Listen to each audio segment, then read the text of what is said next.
에이브럼스 한미연합사령관이 지소미아 유지 필요성을 강조했습니다. 오늘 미 합참의장이 방한한 데 이어 미군 핵심 인사들이 한국을 찾아 지소미아 종료 철회를 강력 요구할 것으로 보입니다. 군이 지난 7일 추방된 북한 어민 2명이 군의 경고 사격을 받고도 끝까지 남아있다고 국회 국방위원회에 보고했습니다. 통일부 장관은 북한 어민의 귀순에 진정성이 없다고 했지만 이들은 일관되게 귀순 의사를 표한 것으로 파악되면서 논란이 커지고 있습니다. 정경심 교수가 차명으로 주식 거래를 할 때 사용한 컴퓨터 IP 등 객관적 증거를 검찰이 확보했습니다. 검찰은 조국 전 장관 측과 소환 일정 조율에 들어갔습니다. 자유한국당 나경원 원내대표가 국회 패스트트랙 충돌 사건으로 고발된 지 7개월 만에 검찰에 출석해 조사를 받았습니다. 나 원내대표는 여권의 무도함을 역사가 심판할 것이라고 말했습니다. 대전 국방과학연구소 실험실에서 폭발 사고가 나 1명이 사망하고 4명이 부상했습니다. 연구원들은 당시 로켓 추진체 연료를 다루고 있었던 것으로 파악됩니다. 수능인 내일 서울 등 수도권과 강원 영서 지역에 한파주의보가 내려지는 등 아침 기온이 오늘보다 10도가량 떨어지겠습니다.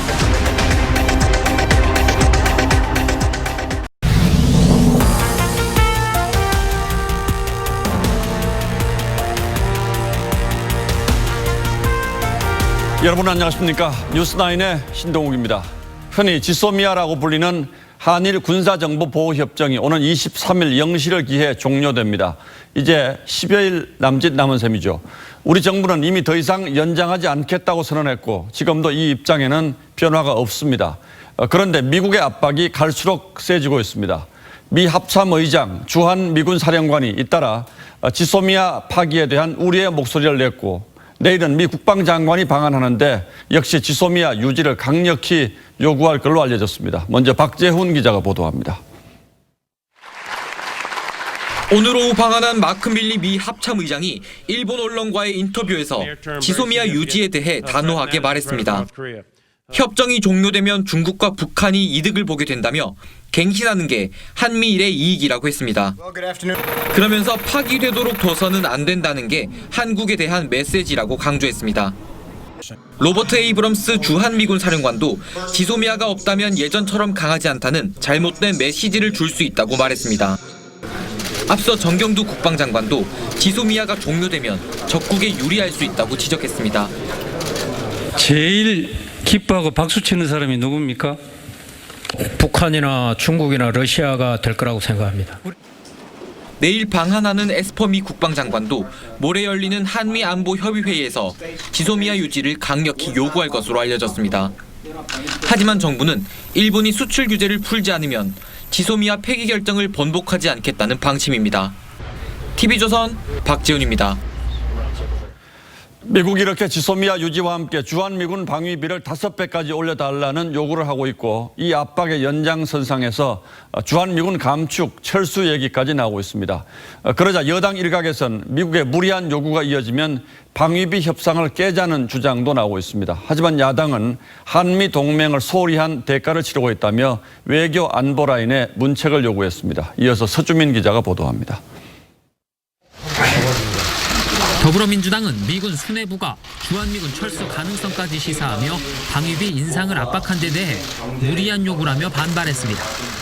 경제 논리만으로 미군 수뇌부까지 나서 압박 일변도의 협상 태도를 보이는 것은 동맹에 대한 예의가 아닙니다.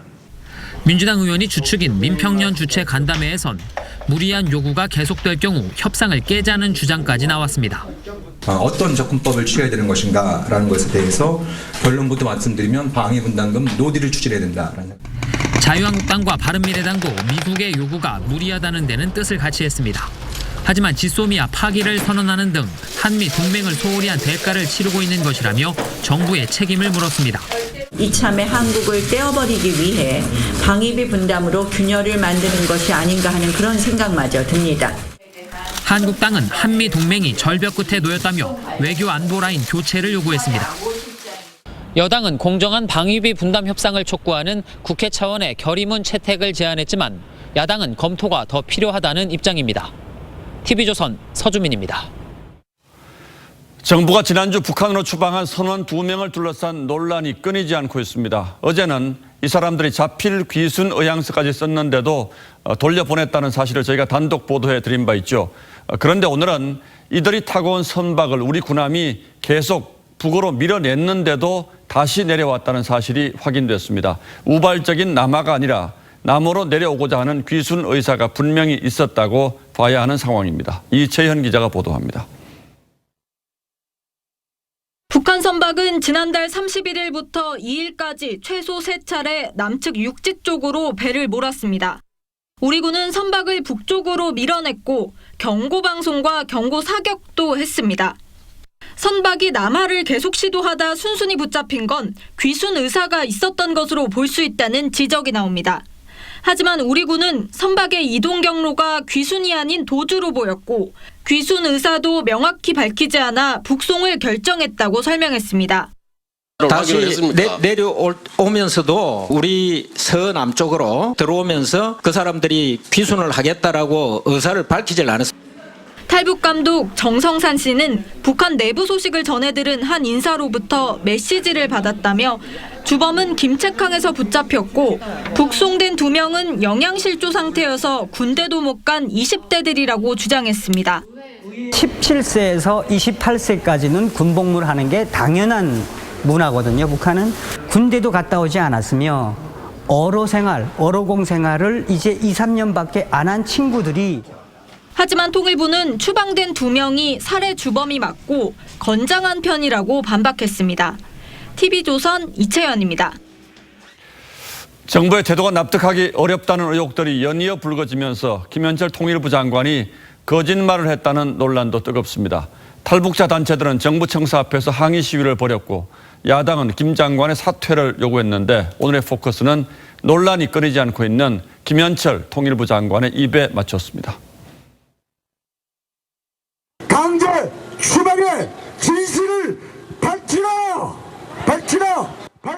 북한 주민을 강제 북송한 정부를 향해 탈북민들은 절규합니다. 흉악범이라고 하는 그 단어를 마음대로 써가지고 16명의 그 동료 어선들을 죽였으면 어떻게 죽였는지 그 증거는 뭐였는지 이런 걸 하나도 밝히지 않고 인권을 존중한다는 정부가 이럴 수 있냐며 정부 주장대로라면 탈북민들 모두가 북한을 배신한 범죄자냐고 반문합니다. 한국 정부에 선포합니다. 나도 북한 정부의 주장에 맞는 반역자요 배신자이니까 지금 당장 나도 체포해서 강제 북송시키세요. 통일부 장관 김현철을 반드시 저 자리에서 끌어내리겠다는. 김 장관은 북송된 북한 주민들이 조사 과정에서 귀환을 원한 것처럼 말했습니다. 죽더라도 돌아가겠다라는 진술도 분명히 했습니다. 귀순 의사가 없는 것으로 최종 결론을 내렸습니다. 하지만 이 발언은 사실관계에 대한 의구심을 더 키웠습니다.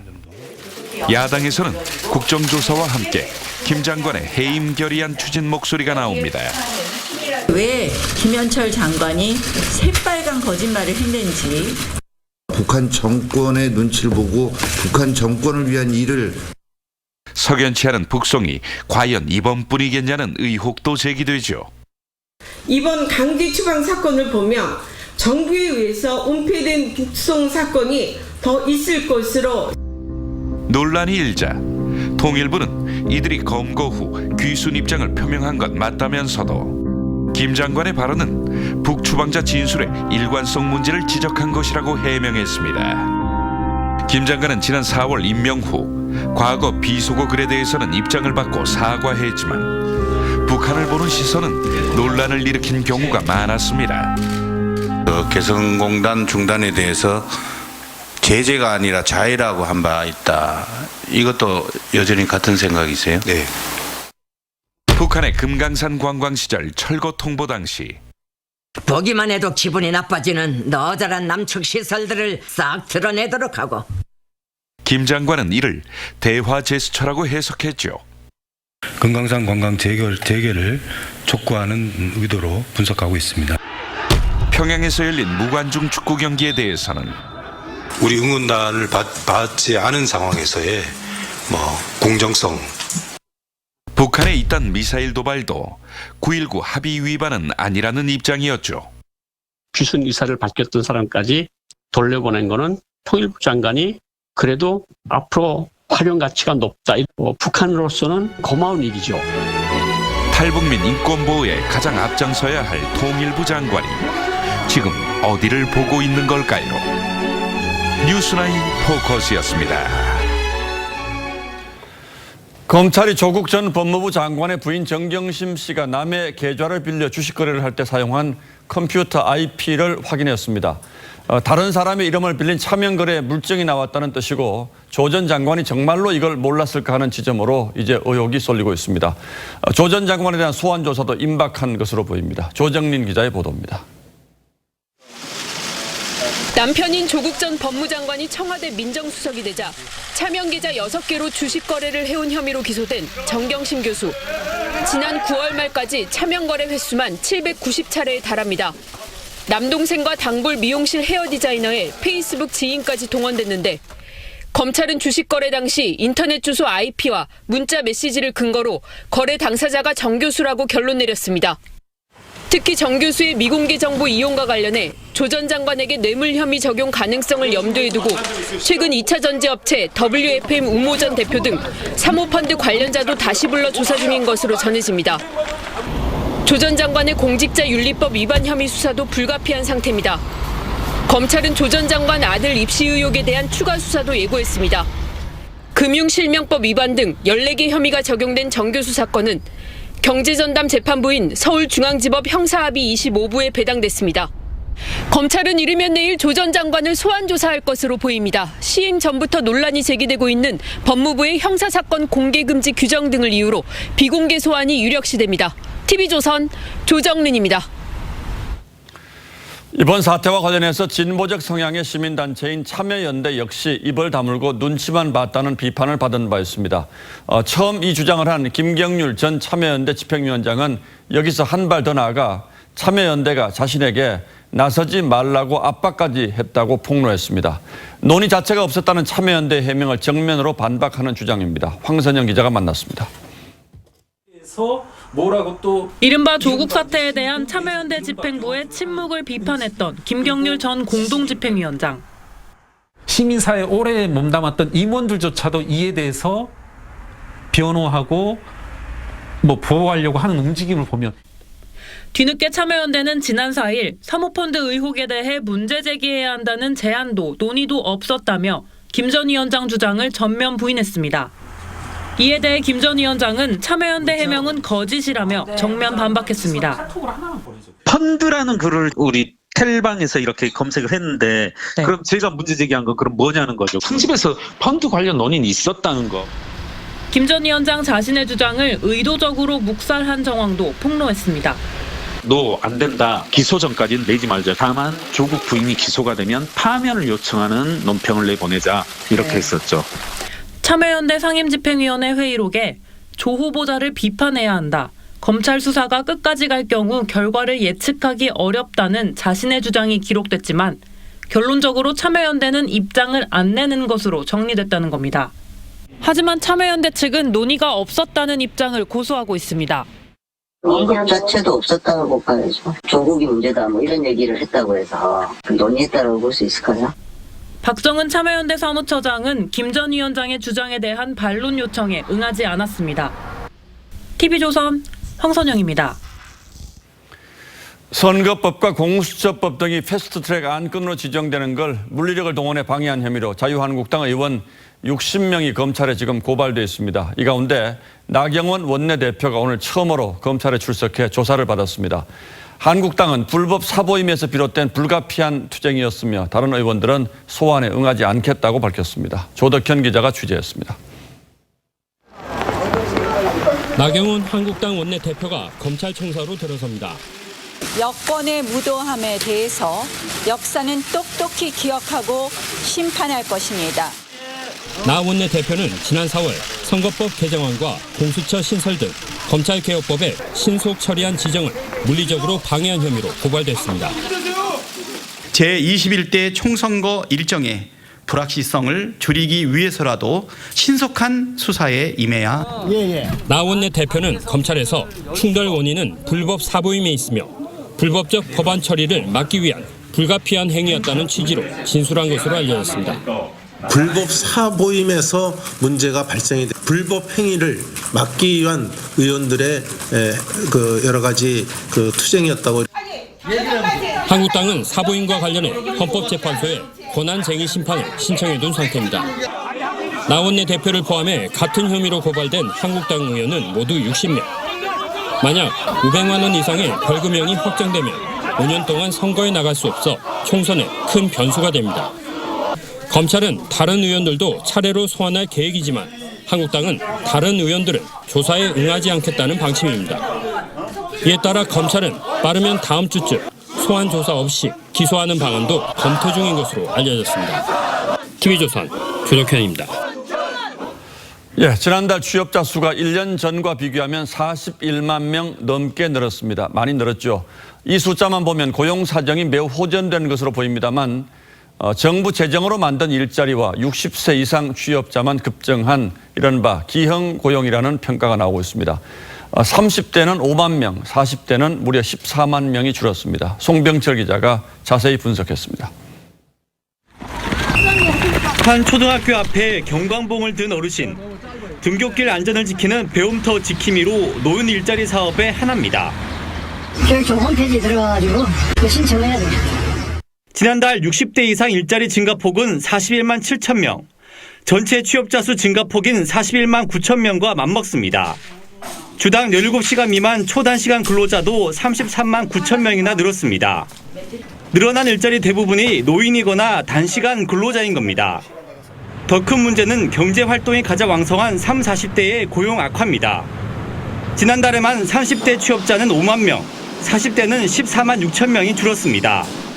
특히 40대는 전 세대 중 유일하게 고용률이 마이너스였고 일 없이 그냥 쉬었다는 사람도 4만 1천 명으로 금융위기 이후 가장 많았습니다. 현재 업황이 부진한 그런 대분류 업종에서 영향을 40대에 받고 있다라고 볼 수가 있겠습니다. 사정이 이런데도 정부는 낙관론만 유지합니다.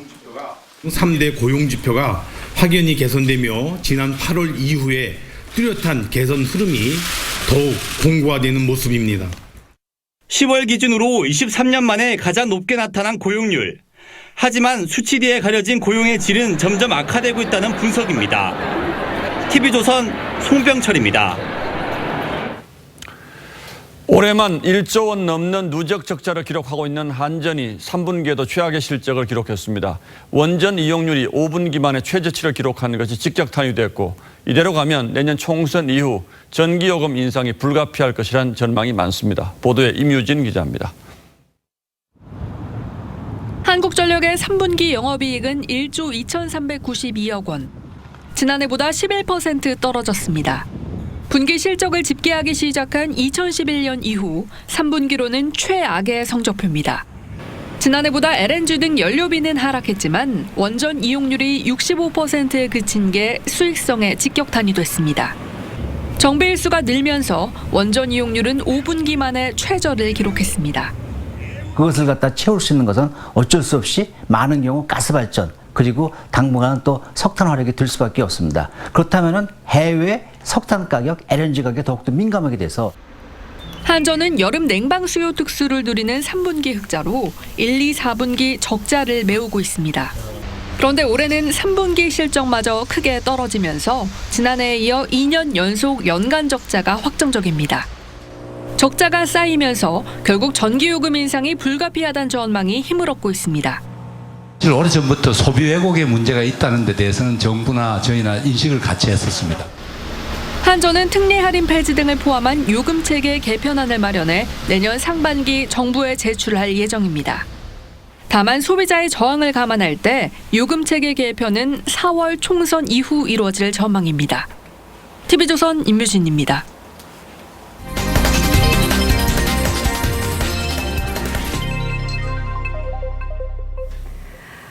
대전 국방과학연구소 실험실에서 폭발 사고가 나 1명이 사망하고 4명이 부상했습니다.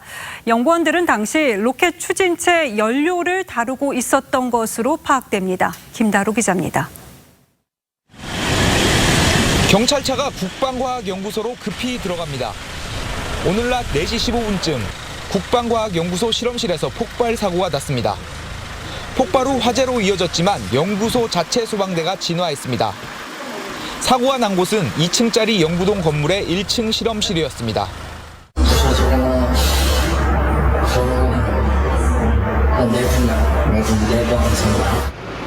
이 사고로 실험실에 있던 선임 연구원 30살 A씨가 숨지고 32살 B씨 등 연구원 4명이 다쳐 병원에서 치료를 받고 있습니다. 국방과학연구소는 젤 추진제 연료 유량 확인 시험을 하다 폭발 사고가 난 것으로 보고 있습니다. 숨진 A씨는 1층에서 젤 연료의 양을 확인했고 나머지 4명은 2층에서 실험 과정을 지켜보고 있었습니다. 국방과학연구소는 불을 붙이는 과정이 없었고 위험도도 낮은 실험이었다고 밝혔습니다. 위험도 등급이 낮은 탄화수소 계통, 탄화수소 계통의 경우는 뭐 제트 퓨얼이라든가 아니면 뭐 메탄 뭐 이런 계통의 연료로 쓰는 그런 위험도가 낮은 한 등급 낮은 시험장입니다. 국방과학연구소는 경찰의 정확한 원인 조사를 돕기 위해 사고 현장을 보존하고 있습니다. TV조선 김다로입니다. 수능을 하루 앞두고 전국 시험장에선 예비 소집과 후배들의 응원전이 펼쳐졌습니다. 내일은 중부지방을 중심으로 아침 기온이 영하권으로 떨어지는 등 수능 한파가 예고됐습니다. 긴장이 감도는 수능 시험장에 김주영 기자가 다녀왔습니다. 선생님들이 고3 학생들의 머리를 토닥이며 수능 수험표를 나눠줍니다. 학생들은 긴장된 표정이 역력하고 비장하게 학교를 나섭니다. 후배들은 열렬한 응원을 건넵니다.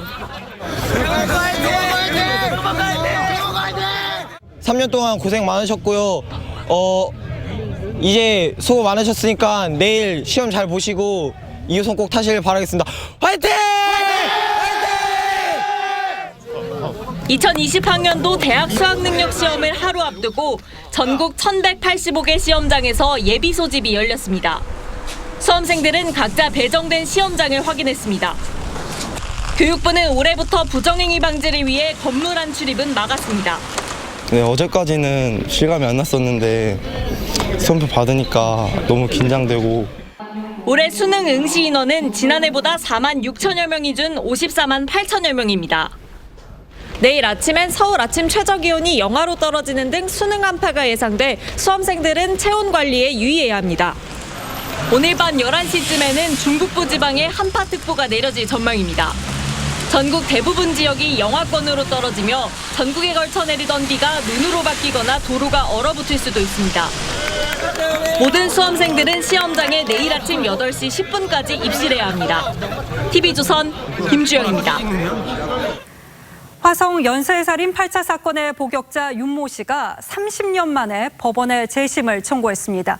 윤 씨 측은 이춘재는 물론이고 당시 강압 수사를 한 경찰관과 검사를 재판에 증인으로 세우겠다면서 이번 재심이 당시 수사기관의 불법 행위를 돌아보는 계기가 되길 바란다는 뜻을 밝혔습니다. 장용욱 기자입니다. 화성 8차 사건 복역자 윤모 씨가 법원에 들어갑니다. 법원에 재심 청구서를 제출했습니다. 윤 씨는 당시 경찰의 고문 때문에 허위 자백을 해 20년을 복역했다고 호소했습니다. 30년 전의 일이 진실 밝혀지고 제가 뭐 무죄를 받고 명예 찬다면 그걸 만족하겠습니다. 윤 씨의 재심 변호를 맡은 박준영 변호사는 이춘재가 진범임을 증명할 새롭고 명백한 증거가 있다고 말했습니다. 이춘재가 범행 현장과 사용 도구, 변경된 집 구조까지 그림을 그리며 정확하게 진술한 것이 증거라는 주장입니다. 아무런 정보를 제공하지 않았다고 합니다. 이춘재만이 알 수 있는 자백 내용을 담고 있었습니다. 재심 변호인단은 이춘재와 당시 검사와 경찰관도 재심 재판에 증인으로 나와야 한다고 주장했습니다. 한 사람의 형사사건 피의자가 유죄 판결이 확정될 때까지 작동했던 모든 사법 시스템이 유난히 제대로 작동되지 않았다. 앞서 지난 8일에도 1998년 서울에서 난 살인사건으로 17년을 복역한 김모 씨가 자신도 화성 8차 사건을 수사한 장모 형사에게 자백을 강요받았다며 재심을 청구했습니다. TV조선 장용묵입니다. 일본군 위안부 피해자들이 일본 정부를 상대로 낸 손해배상 소송 첫 재판이 오늘 3년 만에 열렸습니다. 할머니는 일본이 당당하다면 재판에 나와야 한다며 오열했습니다. 한송원 기자입니다. 2016년 12월 일본군 위안부, 즉 성노예 피해를 호소하며 일본 정부에 한 명당 2억 원을 배상하라고 제기한 피해자와 유족 20여 명의 손해배상 소송 청구 첫 재판. 오늘 첫 기일엔 길원옥, 이옥선, 이용수 할머니가 직접 참여했습니다. 재판장이 직접 하고 싶은 말을 묻자 이용수 할머니는 법정에 나와 무릎을 꿇으며 저는 죄가 없다고 오열했습니다. 그러면서 90세가 넘도록 진상규명과 공식 사과를 외친다며 일본은 죄가 없으면 당당하게 재판에 나오라고 눈물로 호소했습니다. 일본 정부는 법정에 출석하지 않았습니다. 일본 정부는 그동안 특정 국가의 국내법으로 다른 주권 국가의 민형사상 책임을 물을 수 없다는 주권 면제 원칙을 내세우며 재판을 거부해왔습니다. 일본의 불응에 법원은 게시판에 소장을 게시한 뒤 재판을 여는 공시송달 절차를 통해 첫 재판을 열었습니다. 재판부는 대리인들에게 다음 기일까지 일본의 재판 불응과 주권 면제라는 장벽에 설득력 있는 변론을 준비하라고 당부했습니다. 휠체어를 탄 이 할머니는 법정을 빠져나가면서도 저항 의지를 굽히지 않았습니다. 끝까지 포기 안 합니다. 저 나이 92입니다만은 별로 활동하기 딱 좋은 나이입니다. 끝까지 일본한테 사지 배상 받겠습니다. 다음 재판은 서류 번역 문제 등으로 내년 2월 5일에 열기로 했습니다. TV조선 한송원입니다. 중세 유럽 인구 3분의 1의 목숨을 앗아간 전염병 흑사병이 중국 수도 베이징에서 발생했습니다. 이 상황 파악에 나선 우리 질병관리본부는 국내 유입 가능성은 낮다면서도 여행객들에게 주의를 당부했습니다. 정은혜 기자입니다. 중국 언론에 따르면 베이징의 한 병원으로 이송된 환자 2명이 어젯밤 흑사병 확진 판정을 받았습니다. 이들은 내이멍구 출신인 것으로 알려졌습니다. 중국 보건당국은 이들을 격리 조치하고 응급실을 봉쇄하는 등 전염 확산 차단에 나섰습니다. 우리나라와 인접한 데다 인적 교류가 활발한 중국에서 흑사병이 발병하자 시민들은 국내로 유입될까 우려하고 있습니다. 사스나 메르스 때문에 저희가 공포도 많이 떨고 좀 불안도 많이 했는데 또 그런 위기가 좀 많이 닥쳐오지 않을까 하는 우려가. 질병관리본부는 중국 보건당국과 접촉해 위험평가를 수시로 확인하고 있다며 현재까지 국내 유입 가능성은 크지 않다고 밝혔습니다. 추가 환자 발생 보고는 없는 상황이고 감염병 위기 경보는 관심 단계를 유지하기로. 흑사병은 패스트균에 의해 발생하는 급성 열성 전염병으로 쥐에 기생하는 벼룩에 의해 사람에게 전파됩니다. 최대 일주일의 잠복기를 거쳐 고열과 오한, 몸살 등을 동반하고 심하면 사망에 이르기도 합니다. 19세기 말 치료법이 개발돼 사라지는 듯 했지만 지난 2012년 마다가스카르에서 총 256건의 발병 사례가 보고돼 이 중 60명이 숨지는 등 여전히 발병하고 있습니다. 보건당국은 중국 여행객들의 주의를 당부했습니다. TV조선 정은혜입니다.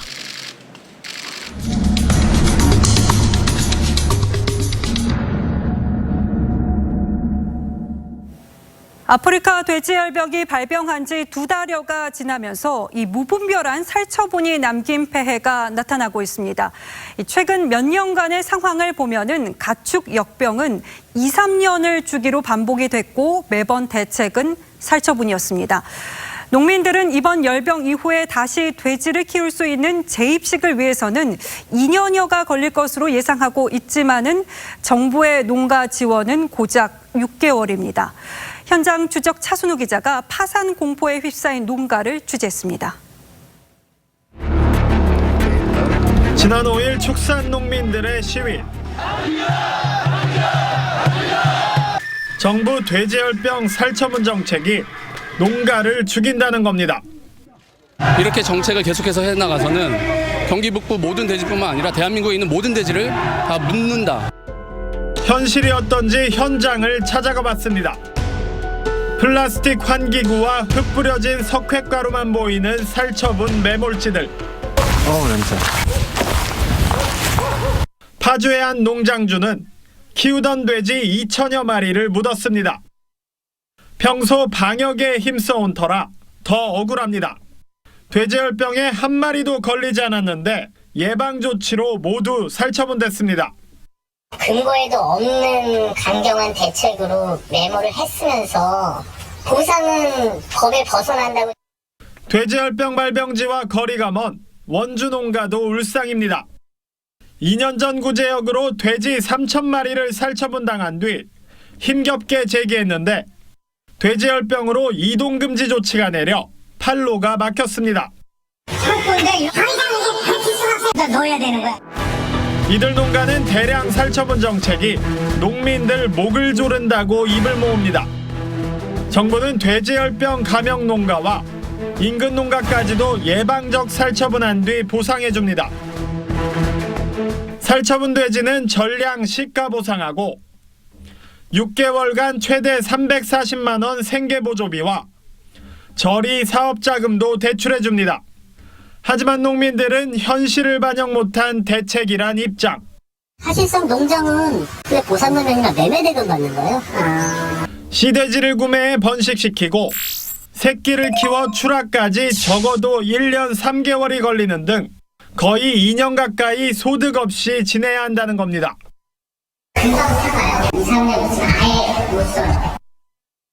이번 살처분 대상 농가는 170여 곳으로 이들의 평균 대출금 규모는 이미 10억 원에 달합니다. 가축 전염병 발생 때마다 정부 대책은 거의 그대로입니다. 지난 20년 동안 가축 전염병으로 살처분된 가축은 9,800여만 마리에 달하고 반면 돼지 농가 수는 2010년 7,700여 곳에서 대규모 구제역 발병 이후 2017년 말까지 4천여 곳으로 계속 줄었습니다. 매몰할 때 당시에 재정 건전성에 따라서 다시 못 일어날 수도 있고. 미국과 유럽의 경우 살처분은 발병 농가로 한정하고 방역과 이동 제한을 강화하는 등 확산 억제에 초점을 둡니다. 살처분 대상이 많지 않아 농가에는 살처분 돼지뿐만 아니라 경영 손실까지도 보상해줍니다. ASF 같은 경우는 접촉에 의해서만 대부분 전파가 됩니다. 10km 전 지역 살처분 이런 부분은 정말 정부에서 신중하게 고려해서 축산청정국 지위를 지키려고 대규모 살처분에 의존하다시피 해온 국내 방역체계도 재검토가 필요해 보입니다. 그래도 최소한 이게 나라냐 소리는 안 나오게는 해줘야 되지. TV조선 차순우입니다.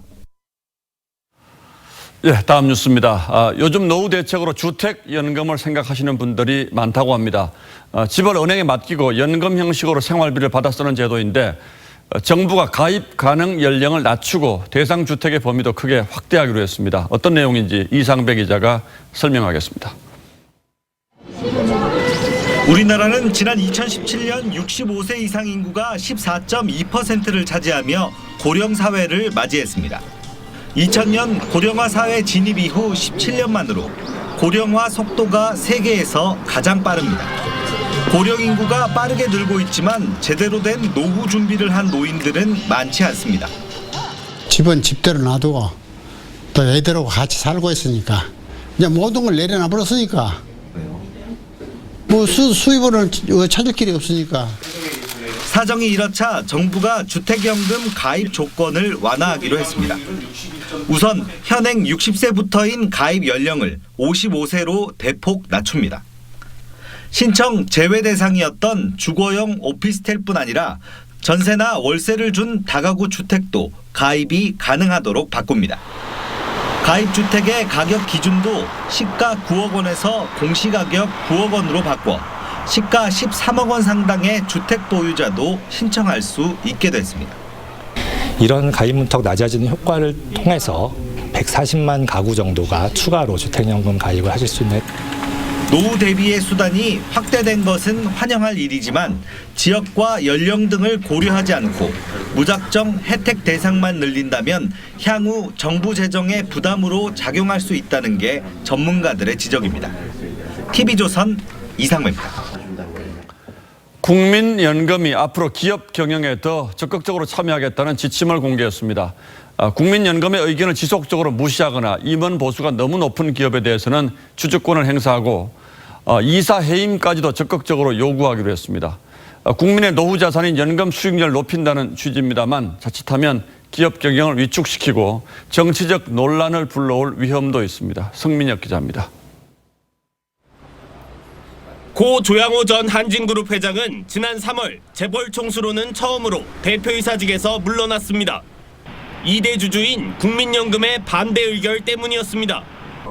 국민연금은 오늘 공청회를 열고 주주권 행사를 강화하는 운용 지침을 공개하고 앞으로 더 활발한 경영 참여를 예고했습니다. 보다 투명하고 공정하게 주주 활동을 함으로써 국민의 노후 자산을 잘 관리하기 위한 수탁자의 기본적인 역할이라고. 주주권 행사 대상은 국민연금 의견에 대해 지속적으로 반대 의결권을 행사하거나 임원 보수 한도가 배당에 비해 지나치게 높은 기업입니다.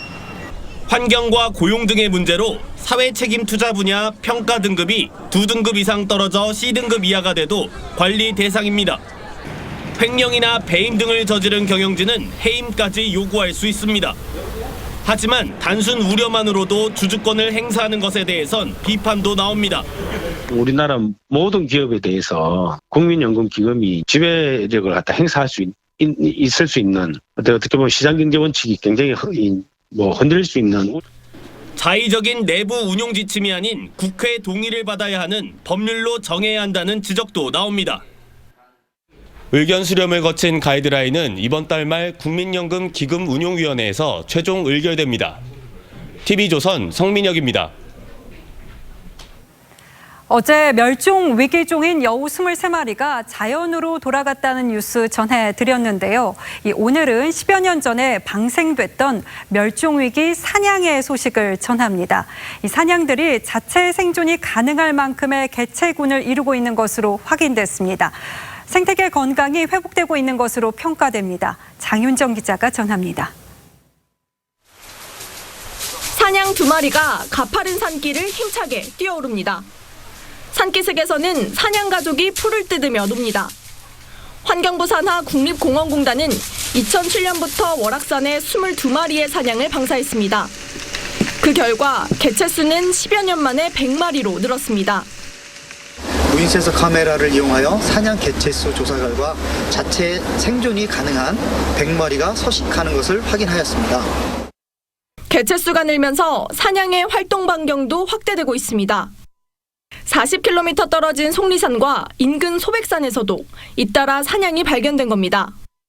서식 범위가 점차 확산되어 가고 있어 향후 사냥 복원의 핵심 메타 개체군이 될 것으로 기대하고 있습니다. 공원공단은 사냥 복원 사업의 1차 목표를 달성했다며 이는 백두대간의 생태계 건강성이 회복됐음을 의미한다고 평가했습니다. 또 백두대간 전체에서 사냥이 살 수 있도록 방사 범위를 점차 넓히겠다고 밝혔습니다. TV조선 장윤정입니다. 홍콩 시위대와 정부가 계속해서 서로를 향한 수위를 높이고 있습니다. 이 시위대는 불화살을 쏘고 있고 홍콩 정부는 교도소 폭동 대응팀을 투입하기에 이르렀습니다. 유혜림 기자입니다. 대학 캠퍼스에 곤봉을 든 폭동 진압 경찰이 뛰어다닙니다. 학생들은 벽돌을 집어던지며 맞섭니다.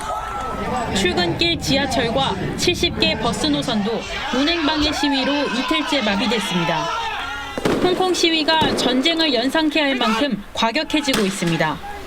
경찰이 쇼핑몰과 성당, 캠퍼스까지 진입해 체포하자 시위대는 양궁으로 무장한 채 불화살을 쏘며 새벽까지 맞섰습니다. 咁我覺得我哋一定係要企出嚟咯。如果我哋個個都驚嘅話，個個都唔企出嚟嘅話，根本香港就冇得救㗎啦。 홍콩 정부는 더욱 강하게 대응했습니다. 시위 진압에 교도소 폭동 대응 특별경찰 200여 명을 투입하고 강경파인 크리스탕 경찰청 차장을 신임 경찰청장으로 임명했습니다. 중국도 성명을 발표해 강경 대응을 촉구했습니다. 坚决支持香港特别行政区政府采取一切必要措施，尽快止暴制乱，恢复秩序。 지난 6월 시위가 시작된 뒤 체포된 사람은 3,600명을 넘어섰습니다. 시위대는 오늘도 바리케이드를 치고 화염병을 만들며 경찰과 밤샘 대치를 예고했습니다. TV조선 유혜림입니다. F1과 함께 모터스포츠 대회의 양대 산맥으로 불리는 월드랠리 챔피언십에서 대한민국 자동차팀이 처음으로 종합 우승을 거머쥐었습니다. 이 산길, 눈길, 사막 1,000km를 달리면서 국산차의 기술력을 세계에 알렸습니다. 정준영 기자입니다.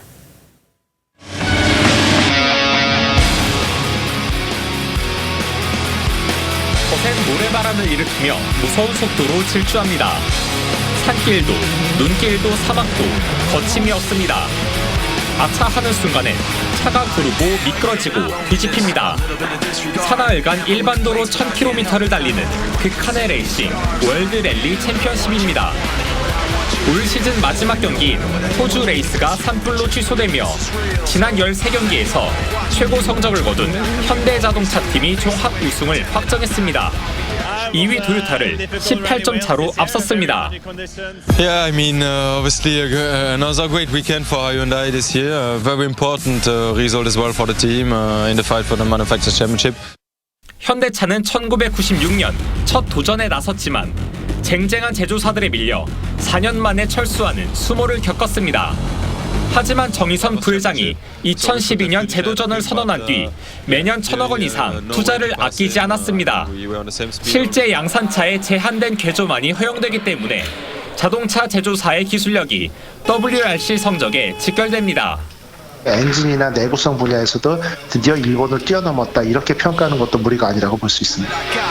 우리 자동차의 기술력을 보여준 이 장면들은 전 세계 약 8억 명의 WRC 시청자가 지켜봤습니다. TV조선 정준영입니다.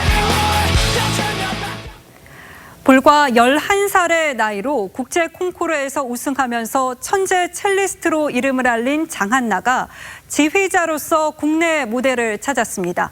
때론 격정적이고 때론 위험 있는 과거 첼리스트의 모습이 오케스트라를 이끄는 장한나에게도 엿보였습니다.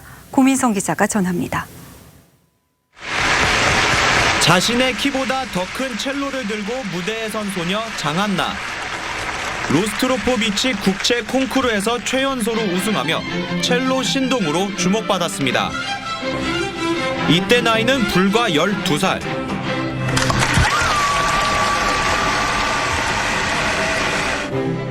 이후 10여 년 동안 세계적인 첼리스트로 활동하며 최고 반열에 올랐습니다.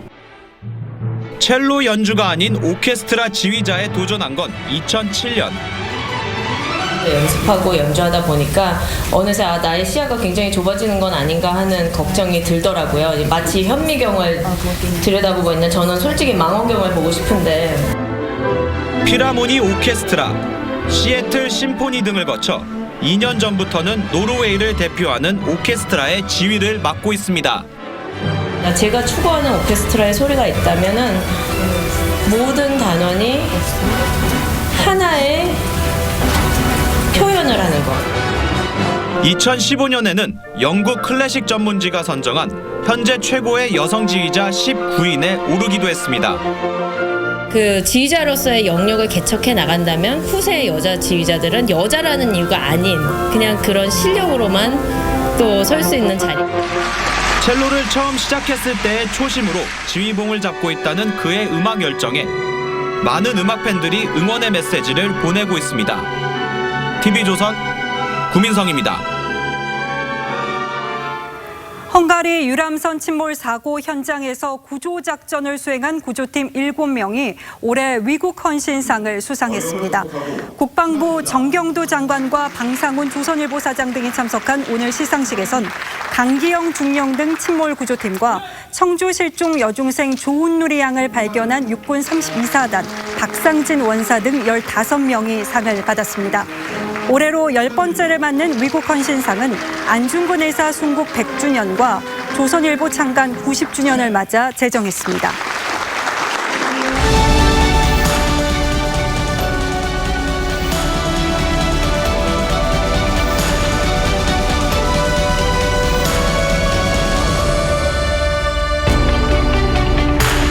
(6.25의) 자원 참전한 미 공군 대위 지미가 1952년 B-52 폭격기를 몰고 출격했다가 격추됐습니다. 그는 미 8군 사령관이자 유엔군 사령관 벤플리트 장군의 외아들이었습니다. 참모들은 수색작전을 벌이자고 건의했지만 벤플리트는 물리쳤습니다. 다른 작전이 내 아들 찾는 것보다 중요하다고 했습니다. 아들이 돌아올 희망이 사라진 뒤 그는 실종된 장병의 부모들에게 위로 편지를 띄웠습니다. 모든 부모님이 저와 같은 심정일 겁니다. 친구를 위해서 자신의 삶을 내놓는 것보다 위대한 사랑은 없습니다. 여기서 친구는 물론 한국을 가리킵니다. 6.25에는 미군 장성 아들 142명이 참전해 35명이 전사하거나 부상했습니다. 감사합니다. 같이 갑시다. 같이 갑시다는 6.25 때 미군 포스트에 이렇게 메가더와 백선엽 장군이 함께 등장한 이래 피로 엮인 혈맹을 다지는 미군의 구호가 됐습니다. 정치 바람을 타고 한미동맹이 흔들릴 때마다 적어도 미군 지휘부만은 같이 가자며 철통 같은 동맹을 다짐하곤 했습니다. 마크 밀리 미 합참의장이 방한을 앞두고 보통의 미국인들은 주한 미군이 왜 거기에 필요하느냐고 묻는다고 했습니다. 제3자 화법을 쓰긴 했지만 미군 최고 지휘관이 미군 감축과 철수 가능성을 말하는 것은 매우 이례적이고 충격적입니다.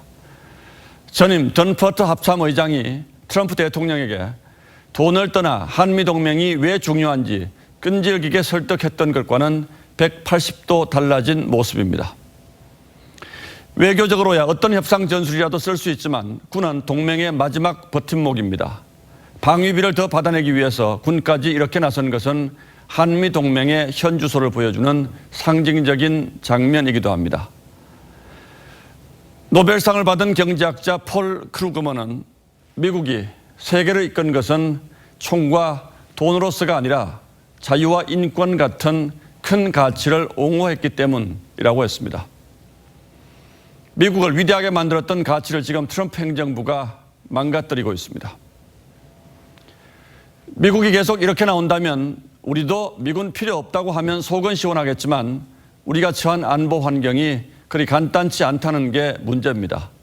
여권에서는 방위비 협상을 깨자는 얘기도 나온다고 합니다. 그러나 대안 없는 결기로 맞설 일은 더더욱 아닐 겁니다. 친구보다 돈이 더 좋다고 한다면 당장 내줄 것은 내주더라도 무엇을 얻어야 할지 고민해야 할 시점입니다. 이번 협상이 사면 초과에 빠진 우리 외교의 현실을 직시하는 계기가 되길 바라겠습니다. 11월 13일 앵커의 시선은 방위비 압박 그 끝은 이었습니다. 충남 서해안과 호남 쪽에 계신 분들은 수능 날인 내일도 우산을 챙기셔야겠는데요. 새벽부터 아침 사이 눈이나 비가 잠깐 내리겠습니다. 다른 지역에서는 우산은 필요 없겠지만 옷을 좀 든든하게 챙겨 입으셔야겠습니다. 오늘보다 많게는 10도나 낮아져서요. 중부 지역을 중심으로 한파주의보가 내려졌습니다. 서울의 경우 내일 아침 영하 3도를 기록하겠고요. 여기에 바람도 강하게 불어서 체감으로는 훨씬 더 춥게 느껴지겠습니다. 내일은 목도리와 패딩도 괜찮을 것 같고요. 오늘 내린 비가 얼어서 도로가 미끄러운 곳이 많겠습니다. 이 점 참고하셔서요. 시험장으로 향하실 때 조금 일찍 나오시는 것도 좋겠습니다. 내일 아침 충주 영하 4도, 철원은 영하 7도에서 시작하겠습니다. 한낮에도 오늘보다 7도 정도 낮아서 서울이 4도에 머물겠습니다. 다음 주 초까지는 비가 자주 내리겠습니다. 날씨였습니다. 예, 날씨가 많이 추워진다고 하는데 내일 수능시험 치르는 수험생 여러분 준비 잘하시고 모두 실력 발휘하시기를 바라면서 뉴스9 마치겠습니다. 네, 시청해주신 여러분 고맙습니다.